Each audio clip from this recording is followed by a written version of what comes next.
If we're talking about alignment, we need to understand that things will fall off when you move timelines. So if you're on your highest timeline and shit starts falling off and you're like, oh my God, nothing's going right, that's because of the fact that for that timeline, for that energy, none of that shit makes sense. Now, keep in mind, when it falls off, you have to step into the new shit. Otherwise, you've basically kind of fucked yourself because you're going to have to go back down to a lower timeline and then re-get yourself back up to that higher timeline.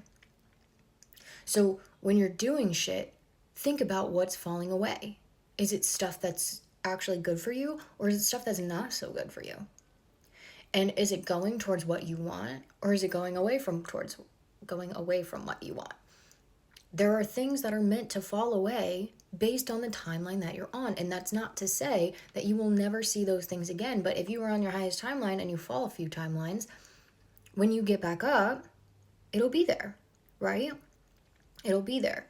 So it's all about understanding, all right, what timeline am I on? What timeline do I want to be on?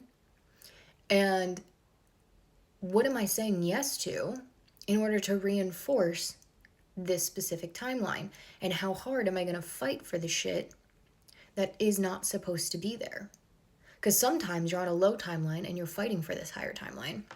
Other times you're on this high timeline and you're fighting for shit on this low timeline. And it's important that you know the difference of what that is and what that looks like for you. Let shit fall off if you're reaching a higher timeline and allow for the new things to come in. That is the entire point. Not all endings are bad.